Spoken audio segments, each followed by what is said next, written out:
My people, it's been reported that KWAM1, also known as K1 The Ultimate or Wasiu Ayinde, has tendered a public apology. Is this public apology going to cut it? Is the federal government going to accept this public apology? We'll get to find that out in the rest of the video, or maybe later on in another update. But you guys, I've talked about, this Wasiu Ayinde's incident on different videos. You can go and check my views on all of those videos, because some of those views I might not be able to repeat them on this particular video, because sometimes I get comment like, okay, what about this, what about that? And meanwhile, I had already spoken about those points in some other videos. But for people who have not been following, they might just think, oh, the point I'm about to make here is the only point, or that is the only viewpoint or perspective that I have. No, that is not it. So I'm just putting this disclaimer out there.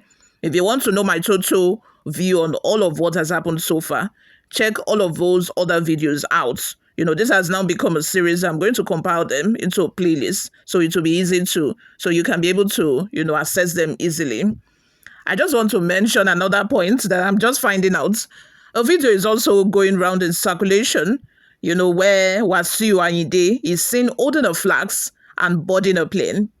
So it's now obvious that this is not the first time that he's been able to board a plane with a flags. I think I touched on it a little bit in the first video I made about this, saying that probably the staff just wanted him to tip them. And because they were not tipped, so they decided to follow the rules.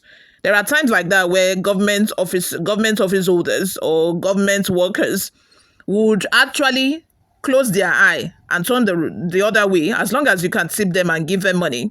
You get me?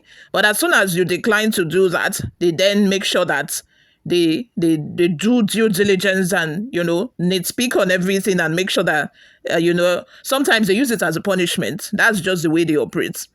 So after seeing this video go viral of him boarding a plane with nobody, holding him back and everything, I've mentioned that the confidence that, it might just be that the confidence he has had with him boarding plane with his flags and nobody coming to him to say, oh, guy, you are doing the wrong thing. What is inside? Without anybody questioning him. And here he is on this fateful day and is, holding the flags, about to board the plane as usual. And the staff of airport is coming to him to ask him, what's in these flags, or guy, something that he has never experienced before. Maybe that's one of the reasons why he flew up. This is not me excusing him, but I'm just trying to look at it from another angle. You see, like I said, this thing happened in Nigeria where, like I said, they are willing to close their eyes and look the other way as long as you're able to give them something, rub their palm and give them money. Nigeria do not follow due diligence. They do not follow procedures. Nigeria do not follow procedure. Is it a breaking news? I can't even call it a breaking news, because we all know this. Nigeria won't. It is just once in a while that they decide to, okay, let's do what we are supposed to do. But if this has always been a consistent behavior, nobody would have questioned that. Why are you asking me this? Why are you questioning? I just wanted to just throw this out there. But you guys, before we go into the rest of the news, to take a look at the reaction of the federal government and Festus Keyamo concerning the apology that has already been offered by Wasiu Ayinde. If you have not subscribed to this channel, or this is your first time here, what are you doing? Please go ahead and subscribe, turn on the post notification bell. Give this video a massive thumbs up. It's really very important, because that way we encourage, and YouTube would also be able to recommend this video to other YouTube viewers all around the world. The public apology made by Fuji musician Wasiu Ayinde, popularly known as K1 The Ultimate or KWAM1'S, acts as excited reaction from the Minister of Aviation and Aerospace Development, Festus Keyamo. The spotlight has been on Ayinde following the scene he caused at the local wing of Nnamdi Azikiwe International Airport, Abuja, on Tuesday. Scheduled to board a flight to Lagos, the 68-year-old got into a shouting match with ground staff and a pilot at the foot of the aircraft. The fight arose from the refusal of the aforementioned to allow him board with an alcohol he had in a flask with him, on grounds that it surpassed the amount of alcohol a passenger is allowed to board with. Upon being shut out, KWAM1 made a failed attempt to prevent the aircraft from taxiing by standing at its front. The incident drew him public opprobrium and sanction from aviation authorities. They later suspended him from flying for 6 months and petitioned the Inspector General of Police and the Attorney General of Federation for further actions against the music star. The incident is sincerely regretted. I remain committed to upholding the rules and responsibilities that come with being a global ambassador of Nigerian music and culture. To the Presidency, Ministry of Aviation, FAN, NCAA, Value Jets, fellow Nigerians, and my teaming fans across the world who have shown great concern since the incident happened, I tender my unreserved and heartfelt apology, it said in a statement he released on Friday. We have just seen this apology on social media. Like everyone else, we have not had the opportunity to deliberate on it, Keyamo told Punch NG. I'm very sure that I probably got a call from Tinubu scolding him, saying that, why would you act that way? Like I said in a previous video, even if you know person, nobody will defend such behavior. Nah, nobody. At least do what you're supposed to do for, even if you know anybody.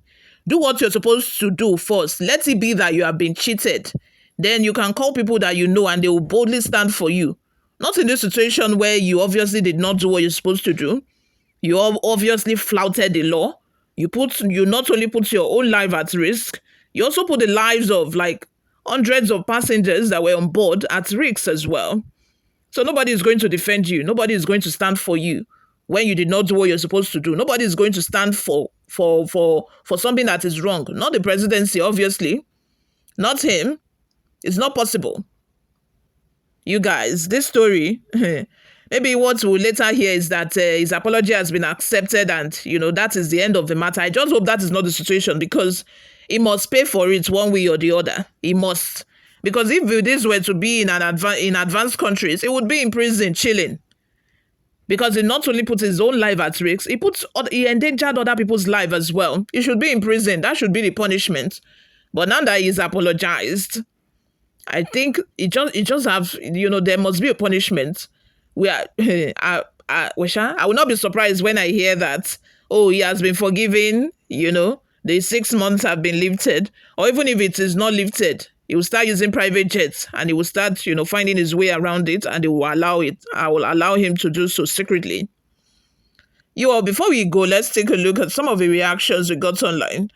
Olayinka says, okay, but attitude is like flame, no matter how you hide it.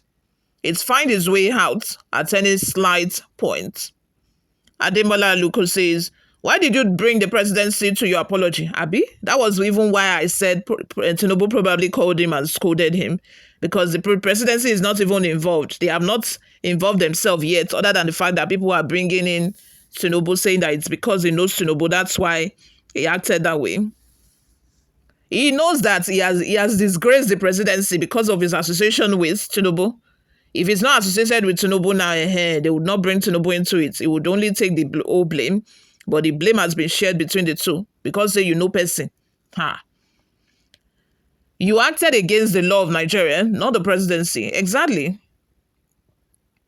It's a crime. You should also apologize to Nigerians, like people who are his fans, his followers, who have been looking up to him, because this is sending a wrong message to young people. If an old man, an elderly man for that matter, can behave this way, which means it's okay for youth to behave in a worse manner. It's a crime. Therefore, it should face the consequences to serve as detriment to others with similar intentions. Exactly. This one is not even about apology. It's about flouting the law. It's about doing what is against the law. So you must pay for it. There's punishment for everything you do. Every disobedience or every action that is contrary to the law, there are punishments for it. That is why we have constitution. So you should serve it. This is what is not about apology and, he has apologized and that is the end. No. Another commenter says, at last, His arrogance brought world embarrassment to him. Victor Adebo says he's supposed to be in DSS custody by now. There is no equity in this country, honestly. Isiaka says, even me wey no get level anywhere safe. I hate embarrassing myself. Now why I did think before I act? But he obviously wasn't thinking. And I don't think he had anybody with him. Or maybe they told him and he did not listen. One last comment before we go, guys. I know his lawyer must have analyzed the consequences of his actions to him. That's what brought the apology. Just to escape justice, because he's not the type that can apologize for anything. You all, let's have your thoughts and your opinions in the comment section. Thank you very much for always listening and watching. I will see you all in my next video. Bye for now.